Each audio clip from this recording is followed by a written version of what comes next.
Дөшке, әлдермешке қайтам әлі. Гатия ханым 7 ел Казакстанда яшәгән. Шатлык ансамблендә шөгыльләгән. Сагынып туган авылына Кашокага кайткач, татар мәдәниятеннән башка яши алмавын аңлап, милли хәрәкәткә кереп китә. Сагынып кайттым, биредә бер татар исе калмый икән.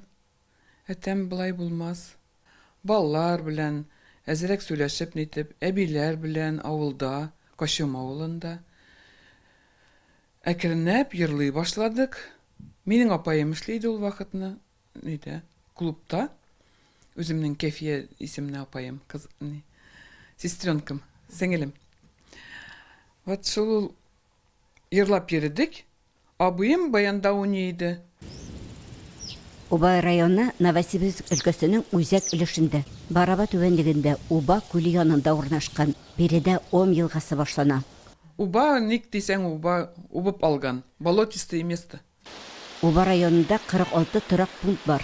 Әңгәмәдәшебез танылган төбәк өйрәнүче, шагыйрь, Үзешчән Салават күпере сәнгать коллективы җитәкчесе Гатия Ахмадеева тумышы белән Кашонка авылыннан.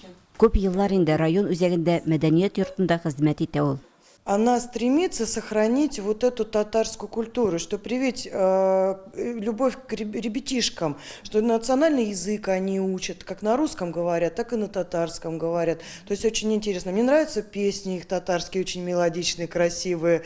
Стараются показать культуру, красоту, вот это одеждой, танцем, песнями, играми. Вот эти сабантуи очень любят все. Гатия ханым 2010 елда Салават күпере дип аталган иҗат коллективын оештырган.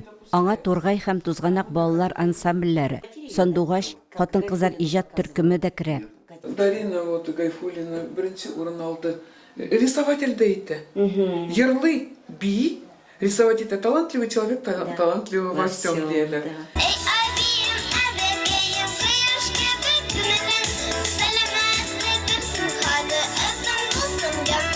Кто тебя к татарской культуре приобщает? Думаю, апа. Гатия с тобой занимается? Да. Мы сначала делаем помаленьку, а потом все больше и сложнее. И все получается. Күп еллар инде Новосибирскда татар кызы бәйгесе уза. Еш кына Гатия Ахмадеева тәрбияләгән кызлар анда җиңүче исемен яулыйлар. Аста бер зур кабинет. Анда минең выставкаларым да иде, китапларым да анда иде.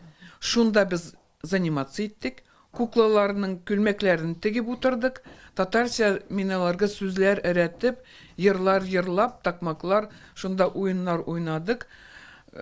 Көянтәләр дә шунда иде, бидрәләр дә шунда иде. Балалар ул татар исен тыеп үстеләр. Сәхнә костюмнарының күбесен Гатия Габдулхалик кызы үзе тегә грант акчаларына.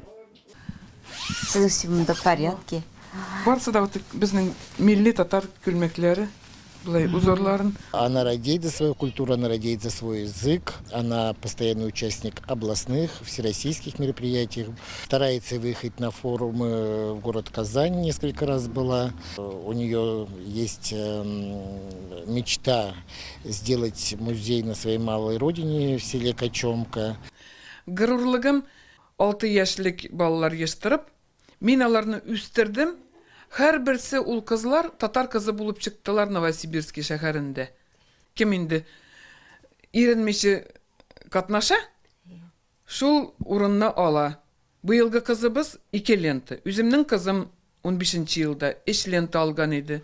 Татар кызы, малаем кыз и тамашачы кыз. Халыкта үз кызын хөрмәтли. Татарстаннан, Закировтан, анан соң бу тоже Казаньнан, Аккалфактан, бу губернаторныкы. Калганнары инде эшләү буенча булар бу елгы инде 21 елны без онлайн да эшләдек. Хәзер инде без Татарстанга да йөрәбез, бөтен областька да. Барысына да ирешергә мөмкин ди Гатия.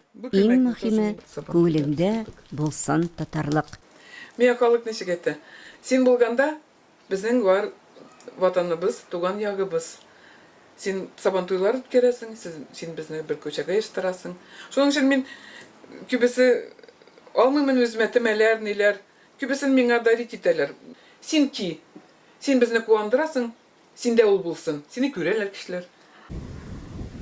Новосибирск өлкәсенең Уйбинская районыннан Елена Цифирна, Анатолий Шустов, Яңа Гасыр каналы.